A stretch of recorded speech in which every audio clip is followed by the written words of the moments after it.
All right, sweet. Flatline MMA podcast episode number 71.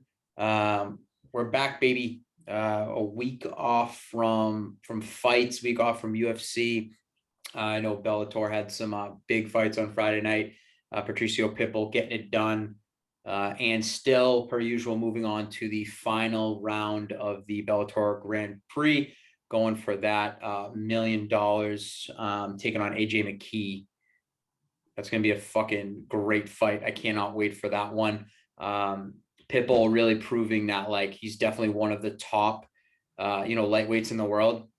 So, if he wins this money, and, I know he's been talking a lot of shit. If Mike Chandler beats Oliveira for the belt, everyone just has to get over the fact that Bellator has the best lightweight on the planet, which, hey, he's got a good point there. But so UFC off last week.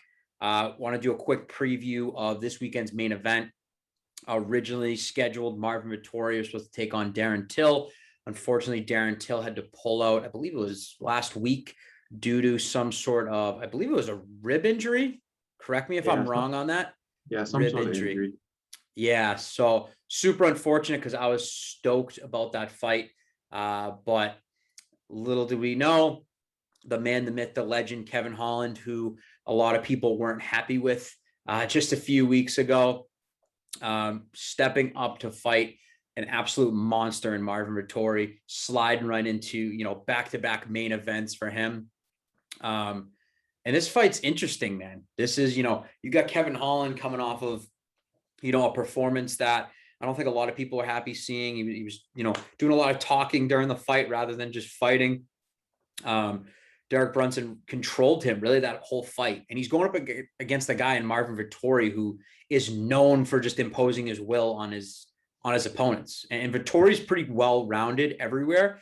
I wouldn't say that he finishes a lot of his opponents, but, Vettori is just a physical specimen.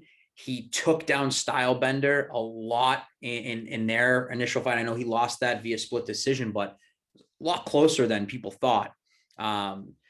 And he's on a 4-fight win streak, right? He just took out Jack Hermanson, Carl Robertson before that, Andrew Sanchez, Cesar Ferreira. Marvin Vettori is legit, man. And he's just, again, just this house of a fucking human being.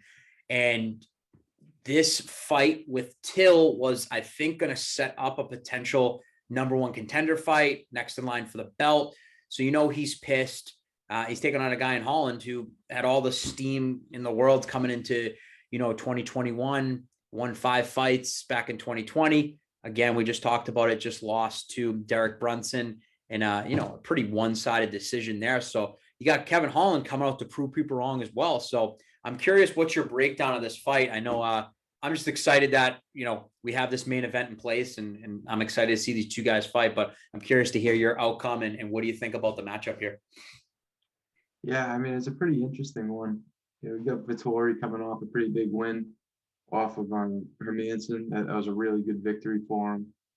And you got,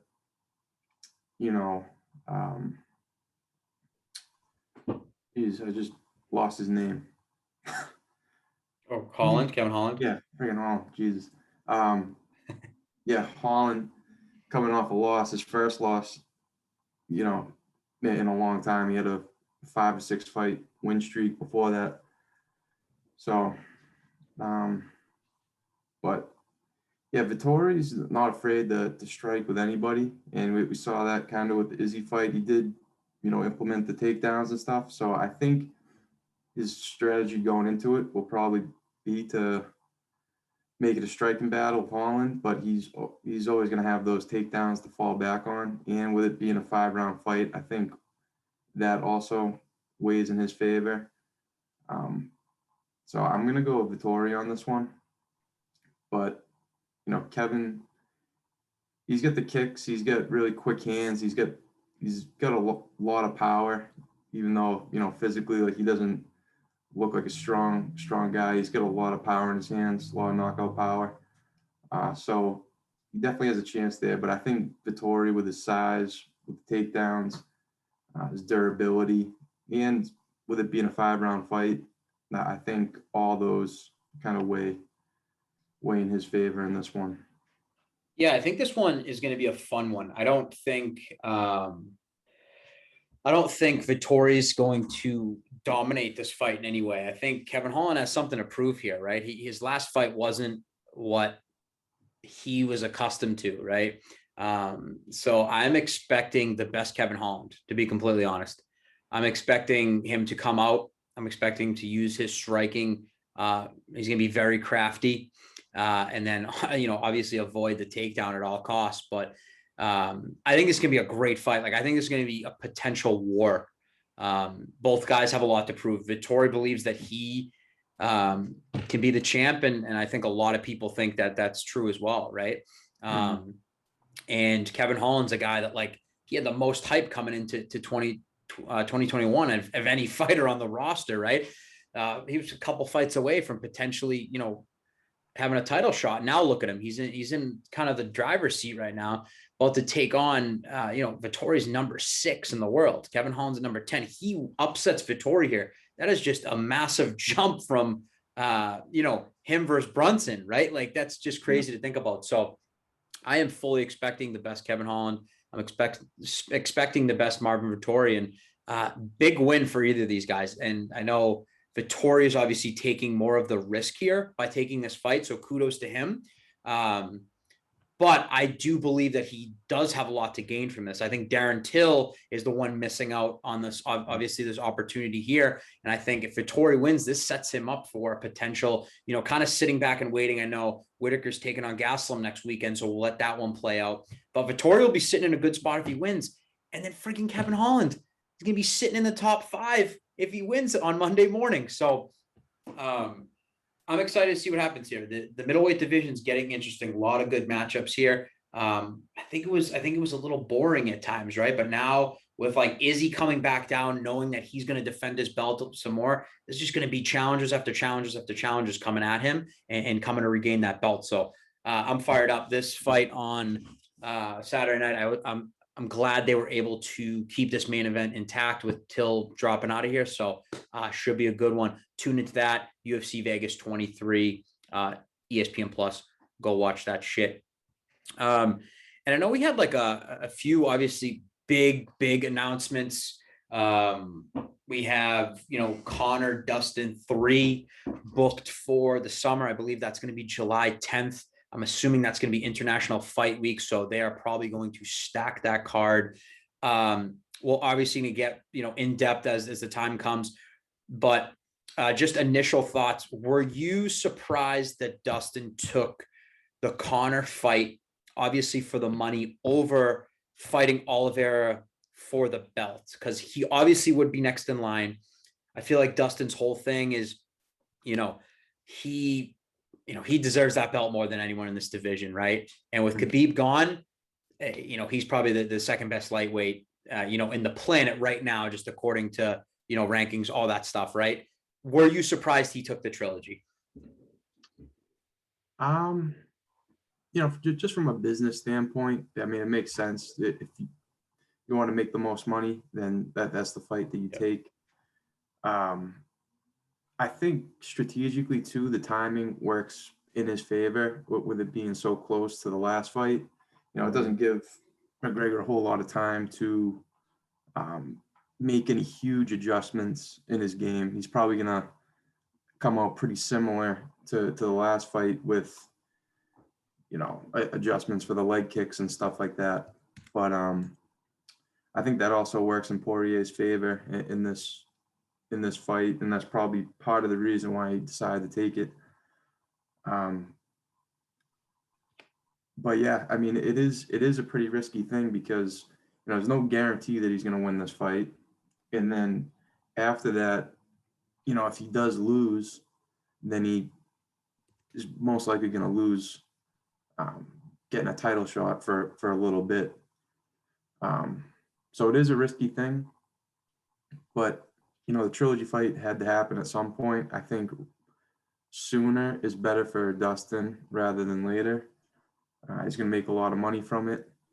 And yeah, I mean, it's not that bad of a position to be in. It's either title fight, Conor fight. So he's not really making a bad decision either way, So Yeah, I think too. It's very, we've never seen Conor get knocked out before, and I'm not saying that it's like a quick turnaround. Obviously, January to end of January to July. I think there's definitely some time to kind of recoup there. But like, if you're Dustin, man, you're salivating. Like, you just knocked this man out a few months prior, and I think a lot of people would say that is kind of a quick turnaround for someone that just got knocked out. But man, I'm all in for that. Like, I would do this exact same thing. Like you said, it's either he's getting a belt or he's getting the money fight with Conor, right? And I think there's no one more deserving of a massive payday, not only once but twice than Dustin Poirier. He just made such a big name for himself, and if he's able to do this again, and if he's able to knock Conor out again, and potentially just take all of Conor's star power. Obviously, Conor will always be the biggest star the UFC's ever seen, but coming off of really two losses back to back, losing the trilogy, like I don't see Conor stepping back into the ring. I know he's got so many other options. Like, they can throw the Nate Diaz trilogy at him, whatever they want to do. He's definitely a moneymaker, but just for, his confidence, right? Like, getting knocked out back-to-back fights, we'll see what happens, but I am super pumped for the trilogy because that just means we get to continue seeing Conor McGregor in the octagon. And Dustin will have his time. I do believe that even if Dustin loses this fight, Dustin's always in the mix because he's a top 3 lightweight in the world. Whatever anyone wants to say, even if Conor beats him in this next fight, he'll be back. I know for a fact he will be. So I agree with you, man. I think it's like a win-win either way for him. So I'm curious. I do think Conor's going to make the adjustments. I think he's, from what I've heard, he trained for the Manny Pacquiao fight. So he was just working his boxing. Obviously, that could be all speculation. It could be all excuses, whatever it is. But I think it's going to be a war. I think it's going to be a decision. And I think it's going to look like the Nate Diaz 2 fight. And it's going to just be an absolute bloodbath with Conor edging it out. My prediction might change come June, end of June, getting ready for July. But that's my prediction. What would you say early prediction? I know we're very early, but what would you say if you were to, gun to your head right now, you had to make a prediction? I don't know. I've been wrong with basically every prediction I've ever made. Dustin, I thought both guys looked great in the last fight. The big difference being the calf kicks, but I thought other than that, it was a pretty even fight in terms of the boxing and the clinch work. Yeah, man, I don't know. I'm gonna say Dustin just because he's been more active. Conor's, I don't even know how many fights he's had in the past couple of years, but Dustin's had the Dan Hooker fight. He just had the McGregor fight. He fought Gaethje, fought Khabib, pretty good. He's just got a lot of time in the ring that Conor was out doing other things, and I think that just allowed him to gain the experience, technique, training, and all that, and just kind of brought him up to Conor's level. So I think it's a pretty even fight still. I think it's gonna be probably the best one out of the 3 fights that they'll have. Oh yeah. But I think Dustin's just his toughness and how far he's come. I think I might go with Dustin on this one. Yeah, the whole world will be watching that one. That one's going to break just a ton of records. A Conor McGregor trilogy, of course. People are going to pay for that, so I can't wait. It's in July, so we're a few months away from that, but I'm hoping for an absolute war there. Shout out McGregor, shout out Poirier. I cannot wait for that one. Another massive fight that I think came out of left field. Nate Diaz stepping in to face Leon Edwards at UFC 262. To me, very random. Obviously, Leon Edwards coming off of the controversial eye poke of Bilal Muhammad. People didn't know if he was running it back. People didn't know if he was getting a title shot after that. He's fighting Nate Diaz. Nate Diaz, coming up to welterweight, right? And Nate Diaz I think he's been more inactive than friggin' Conor McGregor. You know what I mean? Nate just kind of sits back, picks his fights, comes back whenever he feels like it. And I guess he just felt like fighting Leon Edwards. So I'm curious to get your just like initial thoughts on that fight, like trying to wrap your head around it. And then give me a super early prediction. I know that one's coming at the end of May. So not as far away as we think, but like, give me an early prediction here. Yeah, I mean, we haven't seen a whole lot of either guy. We saw maybe a round and a half of Leon a couple of weeks ago, and he looked really good. He was in great shape. He was, had Muhammad rocked in that first round early. Striking looked really good. But yeah, Nate Diaz, he's tough. He charges forward, and he's tough to get out of there. It's just he cuts so easily, and I think if Leon's able to pick his shots the way he was, cuts Nate, could be some type of stoppage. But I don't think Leon knocks him out. I don't think he definitely doesn't submit him. I don't think he finishes him anyway. I think it's either a decision or a stoppage by cut. Yeah, that was pretty spot on. I really didn't understand that. Leon actually went on to Ariel Helwani today and said like, oh, like all the respect he has for Nate and how tough he is and how tough this fight's going to be. So I think Leon just wanted a big name. I think he knows that he's not next in line. But I think he knows that if he beats Nate Diaz and he beats him up, he's going to gain that respect again. He's been out for so long, taking out a guy like Nate Diaz, who's, a legend, a moneymaker, he brings in the pay-per-view buys. I think Leon can show that like he's a top tier fighter. And then I think that puts him next in line for a title fight. I know it makes zero sense, but like, I think in his mind, like beating Nate is that next stepping stone for him to get those bigger fights. Right. So I'm excited for this one, man, because both these guys are super exciting. Obviously Nate, like I'm going to watch every goddamn Nate Diaz fight. He's so durable. He gets cut in every fight, even if he just gets, someone just friggin' blows on him, right? Like he's just a savage to watch. Obviously, coming off of the loss to Jorge Masvidal, where a lot of people were just like, they should have given them the 4th and 5th round, see what he could have done. Doctor stoppage, which was unfortunate, but losing his BMF belt. But everyone knows Nate Diaz will always be a BMF. So that one's fun because they added that onto the already stacked UFC 262 card as the co-main event, which is 5 rounds too.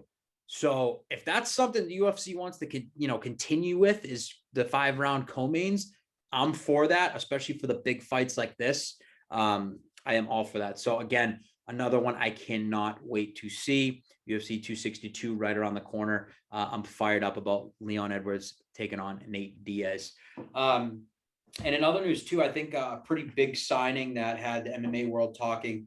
The UFC signed Cage Warriors star Paddy Pimblett. Shout out Paddy. I think he tried chirping us on our Instagram a few years back when he was trying to fight Joe Giannetti, and that fell through because of weight and all that. But Paddy Pimblett, he's, kind of this Conor McGregor-esque personality, coming in hot. They signed him last week. He's calling out everyone, saying he's going to be a double champ. What'd you think of this signing? Obviously, this kid's exciting. Got some great wins. Great on the ground. Not the best striking in the world, but we've seen him mix it up on the feet.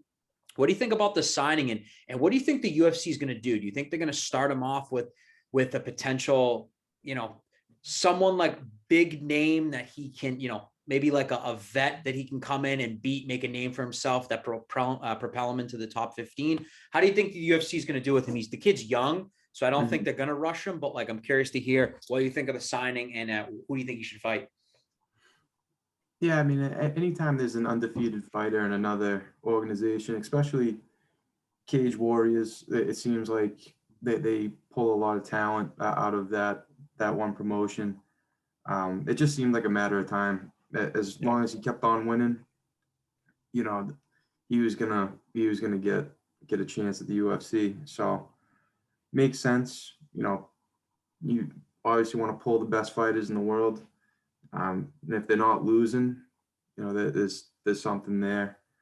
Um, but yeah, he's a champion of the promotion.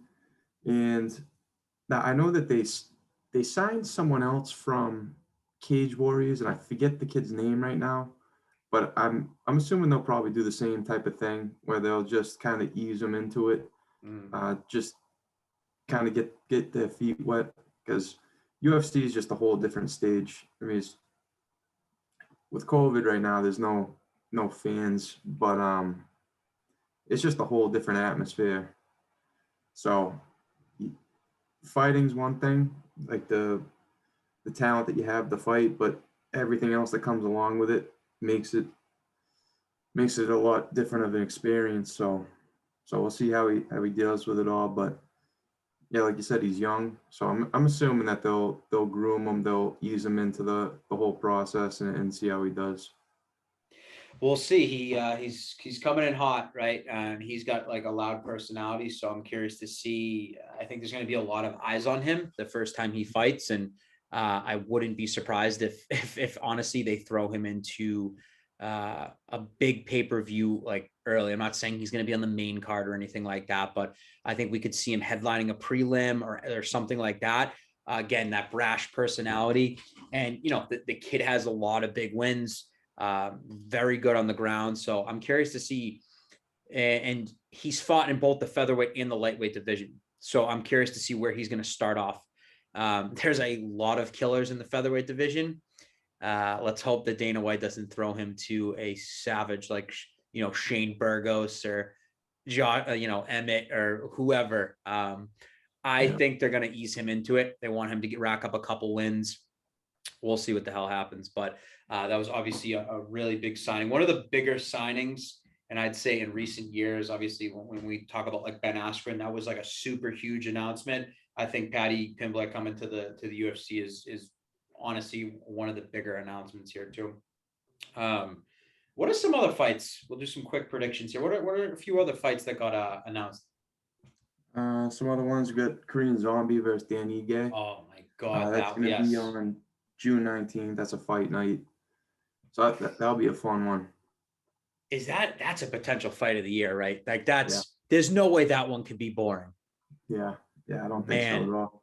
Korean Zombie coming off the loss to Ortega, Dan Ige coming off of just that first round destruction. Fucking one of the knockout of the year contenders right there. My God, that's gonna be a fun one. I don't even know an early prediction. I think Zombie overwhelms him, but after seeing Zombie in his last performance, I don't know. Seeing Ige in his last, even Ige's performance against Kattar, he still put up a friggin' great fight against Calvin Kattar, one of the best in the world. Ige is one of those up and comers, man. He went from prospect to contender, right? Like, yeah, Ige is a savage, but Korean Zombie, they don't call him Korean Zombie for a reason. You cannot get this guy out of there. So I'm not even making a prediction. One of the fights of the year happening on, what'd you say, June 19th? June 19th. Yep. What do you think about that one? Quick prediction, if you got one. Quick prediction. Yeah, I mean, Zombie's super accurate. He's got a ton of knockouts on his record. Dan Ige, he just looks better and better every time we see him. Even in the Kattar fight, he was in it the whole time. I mean, Kattar kind of ran away with it towards the end, but he was still fighting, still coming forward. Really, really durable. And then, his last fight, we saw the knockout power that he has in his hands. So I think it's going to be an awesome fight. Early prediction, might go a Zombie on this one. I think he's going to be a little too accurate for him. Tough to not pick against Korean Zombie. I know. I don't know if people were writing him off after that loss to Ortega, but Zombie is still one of the scariest dudes in the friggin' world. So I cannot wait for that one. I'm calling it right now. One of the fights of the year. It just has to be. So I cannot wait. June 19th. Let's go. What else? I know we had a few other ones. We'll give quick predictions on those as well. I got Cyril Gane versus Volkov. That's going to be another. Well, actually, that might even be on the same card. I'm not sure. But they get that for June. Damian Maia versus Bilal Muhammad for UFC 263. Perfect. So go ahead. What was the last one? Last one, we have RDA's calling out Gaethje. So that there's nothing signed there, nothing official with that one, but that's kind of being circulated around the media. Gane Volkov, great fight. I think that's an awesome fight to really propel Cyril Gane into that like title picture. Bilal Muhammad, Damian Maia, great fight. Bilal Muhammad deserves a big fight after that Leon Edwards one, so I'm glad he's getting his due. What do you think about Gaethje RDA? Like, not a fight I think Gaethje will take, but that'd be a fun one. That would be a fucking fun one. Yeah, no, I mean, RDA went up to 170 for a little bit and then came back down, and I'm trying to think his last, it was Felder, he beat up right? Paul Felder. Yeah, he beat up Felder pretty good. Yeah. Yep. And I couldn't believe the way he looked. He looked like like his old self. I think 155 is his home. He looked incredible. So I think a Gaethje fight with, that type of RDA, I think that's fight of the year type of fight. But yeah, I mean, Gaethje's right at the top of the division. RDA's got one fight at 155 in recent memory. So for Gaethje, I don't think the fight makes a whole lot of sense. For RDA, it makes a ton of sense to catapult them up the rankings. But, Gaethje's he's got no one to go with. He's just going to be doing a lot of waiting around, and I don't know. I don't know what he'll end up deciding on doing. I know he loves the fight, but he does also feel like he deserves, higher ranked opponents or a title fight. So see what happens, but I think it's a great fight. My God, I mean, who is more underrated than Rafael dos Anjos? The laundry list of just killers that this man has fought his entire career has been like nothing short of crazy in both weight classes. Like lightweight, he's a former champ. I think people forget that this guy is a former champion, that he beat the fuck out of Anthony Pettis, right, to win the belt. That he went up a division and literally beat on guys like Neil Magny, Robbie Lawler, right? And then in the lightweight division, he literally fought everyone, man. Like he fought Eddie Alvarez, fought Tony Ferguson, fought Kevin Lee, Chiesa, Felder. Like this dude, Cerrone, Khabib, like no one has a better, right? He hasn't won all of them, don't get me wrong, but the guy has 30 professional wins. He is so fun to watch. It's so hard to put him away. And you got a guy like Gaethje who is an absolute wild man. I want to see how he comes back from this Khabib loss. I want to get him back into the octagon. I miss watching the highlight. I miss watching him do backflips off the octagon. And I just miss the madness in there when Justin Gaethje fights. I need that energy.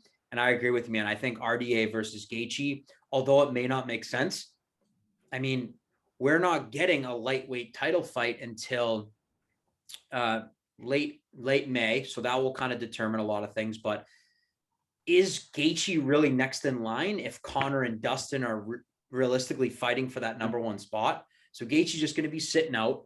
Why not take a fun fight? You got your chance at the belt. I'm not saying Gaethje can never get back to that, but why not prove? Like, I just think coming off losses, getting a title shot is just weird to me. I think you definitely need to build yourself back up.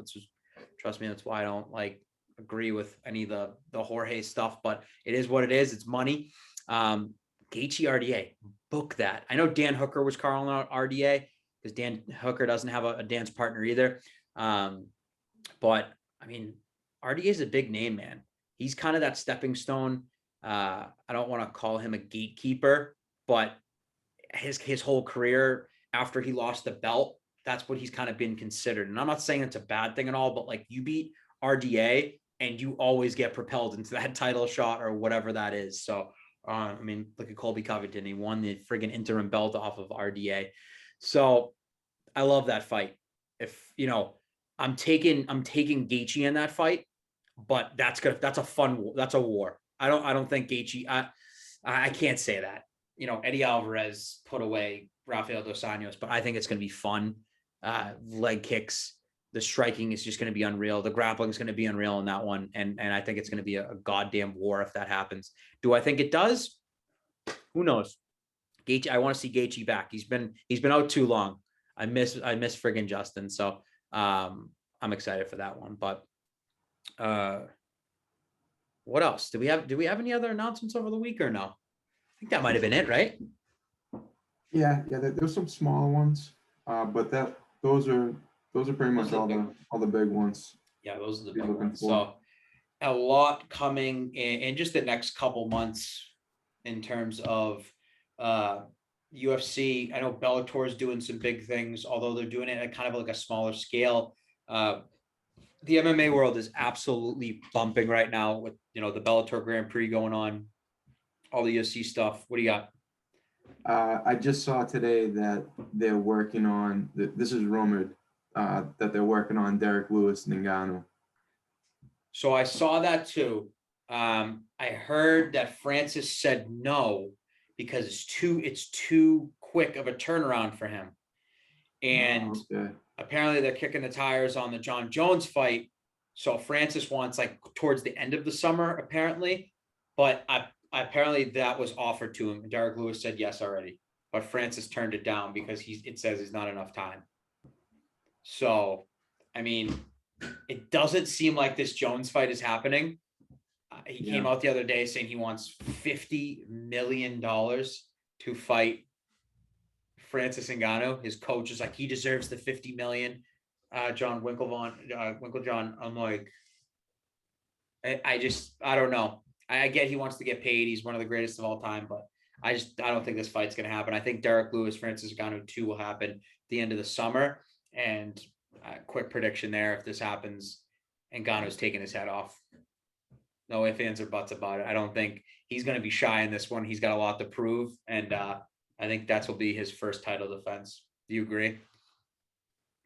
Yeah. I mean, they both got the knockout power to knock each other out. They're both kind of the same style type fighters. They're both heavy hands, good striking. Don't necessarily have the best cardio. Yeah, I mean, they're not going to be working for takedowns. They're not going to be, most likely won't be clinching up. Yeah, and then I guess when it comes down to throwing hands, no one's beat Ngannou. So, nope. So yeah, I think I would have to go Francis on that one. But Derek Lewis definitely has a chance. Definitely has a chance in that one. Yeah, you can never count the Black Beast out. He's proven that time and time again. We just saw it against Curtis Blades after he was getting beat up the whole round, and he just uppercut from hell. We saw it in the Volkov fight. He literally lost all 3 rounds until the last 10 seconds, knocks him out on the Conor McGregor Khabib cards. That's really where he made like the name for himself there. Can never count this man out. So guys, so many good fights happening in the next few months heading into the summer here. I mean, the whole UFC schedule isn't even set yet. That's how exciting this year has been. I am so excited, and keep up to date with all MMA news on our website, www.flatlinemma.com. Guys, continue pouring into our Instagram. You guys are showing us so much love. I believe we just hit 15.1K followers on Instagram. You guys are the best. Continue commenting, liking, sharing, doing our polls, anything to keep engagement up there, guys. Go to our website, buy our merch, click that subscribe button on our YouTube. We're trying to blow this up. We're trying to give you bigger, better content on the YouTube videos, doing a lot with editing, trying to make the best videos for you guys out there. Go buy some merch, support the boys, and until next time, Flatline MMA. Peace.